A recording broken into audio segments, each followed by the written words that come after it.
Hello and welcome once again to MG Tracy. Now today we're looking at a 1.5-year-old rug doctor. I call it electric mop. Some people call it sort of a hard floor cleaner, but whatever. It does the mopping job, but with motors. That's really the gist of it. And there are lots of different brands and they all work in a very similar way. Now this one has not been cleaned for quite a while. So I'm just going to give it a wipe over with a microfiber cloth. We're just getting it charged up and then we're going to start cleaning. What we're looking at there is the inside of the two motors.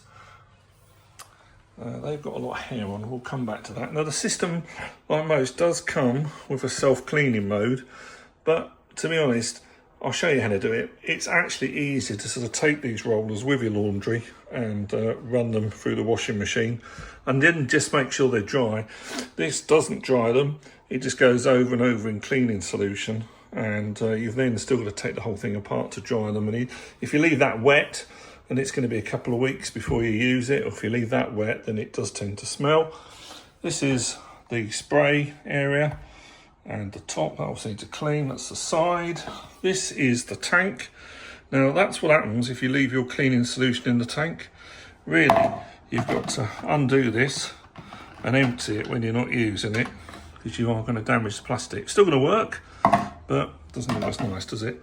And then this is the collector tray for where the water and the gunge ends up. So this is in need of a fairly deep clean, so we're going to have a go at that as well. No special chemicals really.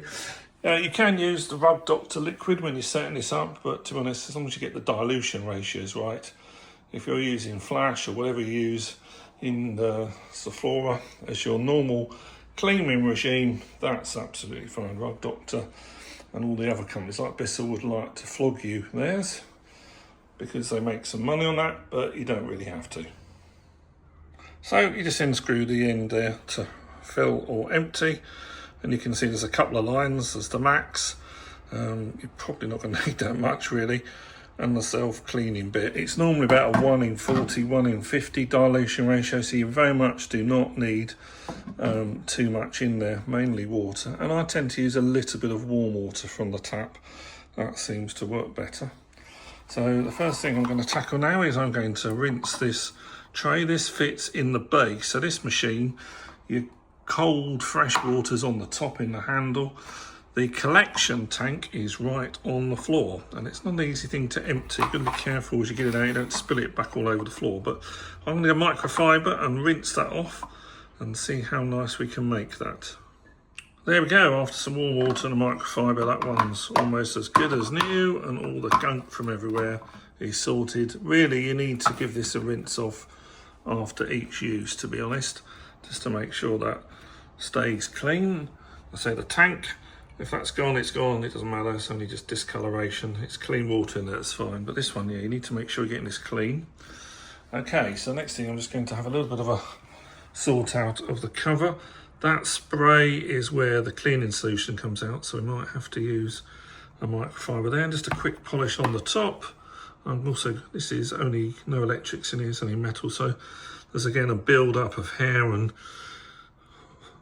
on there, so I'm going to get rid of all that as well with just some warm water in the sink and my trusty microfiber cloth. So I just had a go getting all the gunk off that one. You can see that's come up pretty well. There is a little bit of paint loss on the front here, but you know, it is what it is. It's only decorative, and make sure these are all working. These are the switches to put it in and out, and I've given that a really good clean underneath. These blades are squeezing some of the water off the rollers, so they are going to gunk up, and we'll need probably, I think, a clean once a month. It's a bit like the Dysons. You start off with something very easy, and then you find that every bit of it picks up hairs or dirts or whatever. Now these actually have been run through the washing machine, so I'm not going to worry about those. They won't ever go back perfect, sort of light grey they were when they need, but as long as they feel nice like this, and they smell okay, they're going to clean the floor just fine. Now we've got the end clip. These are the release buttons here for this. I'm just going to give that a wipe over next. So this end clip, I've got another clean up and made sure there's well, as clean as I can get it to most. Now on here you can see there's some white marks. Now these, because this is metal and it's where it's been hitting sort of skirting boards and edging boards, I think. We've had a bit of paint transfer on there. Again, if you keep rubbing, that's going to come off, but it's metal. It doesn't really make any difference. It's not going to have any effect on the use of the machine. This has been on charge about 10 minutes now, and it's 15% charge, so it's going to take an hour to get completely charged. I mean, it was at 0, so if yours has been used for 20 minutes or so, it's only going to need another half an hour to take it back up. One of the things I didn't show you is the lithium battery itself just lives in here. And again, you can replace those if you need to. But they're good, I think, for 4 or 5 years with average use, so that should be fine. Now, I'm just going to try and have a bit of a clear out here. So, and you can see in here, if I can get that right, there's a lot of hair, look. So I'm going to get a little knife, and I'm just going to ease that out. Because that is all in the motor, that is going to cause the motor to burn out. Common problem with Sharks and Dysons is hair gets everywhere, even on special hair models. So I'm going to eke that out with a knife and whatever, and then go over the whole thing again very gently with a moist microfiber, because you're now dealing with electric motors and stuff, so they can't get soaking wet. Right, let's have a quick go and get rid of that hair.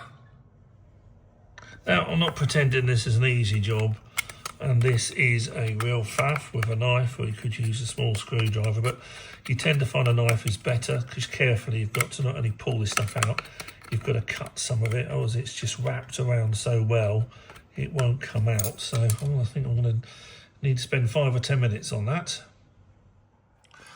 Now you can see there's quite a lot of debris here. You need to go along this line here and just make sure you've got all this dried in dirt here, because once the mop's wet, it's just going to pick all that up again. And there was a lot of hair. So now, Deep Joy, we've got to try and get all the hair off the other motor. This is an exciting video, you've got to be honest, isn't it? Yeah, so anyway, that's now got that hair off that. If you want to avoid this, before you're using this type of hard floor mop, go over the vacuum first, because all this sort of debris, all right, shouldn't be getting stuck in here, all the hair. That really should be going up your vacuum. So vacuum before you use this in the same way you would vacuum before you use your carpet shampooer, and then just let this deal with the grounding dirt and the mud and the bacteria on the floor. The actual debris needs to go up in a vacuum, because the amount of hair on these motors, it's just going to burn it out after a year or so, and it's a pain in the bum to try and get it out. So try not to get it in there in the first place on your hard floor cleaner. So I've used a little bit of a knife to get the worst off, and then I've gone over with just a warm microfiber, cloth and water. I'm now going to start reconnecting it.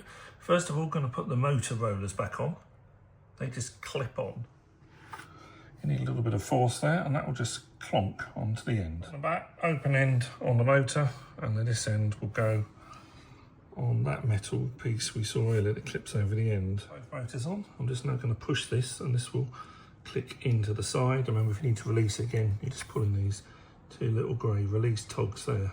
Splendid, that's on. Now we just need the clean collection tray for the dirty water to go back in.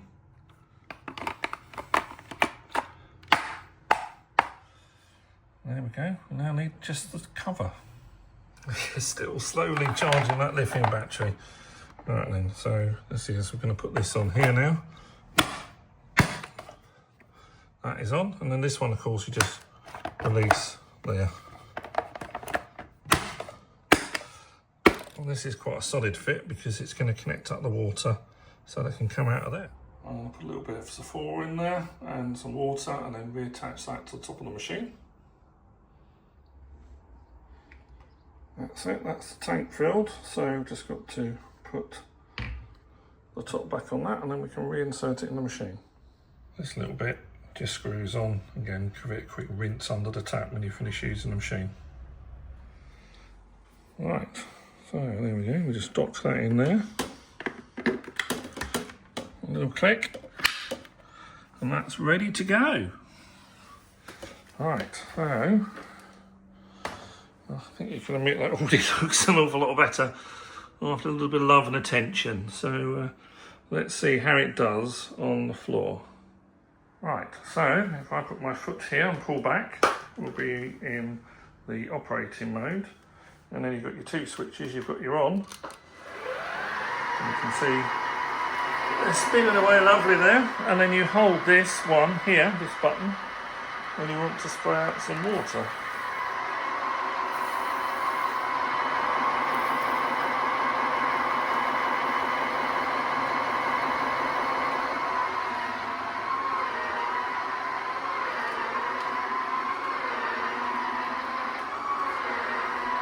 It's very easy to push around, and I fancy you're getting a much better clean here than you would be if you were using an ordinary mop. Very easy to spray the water out there.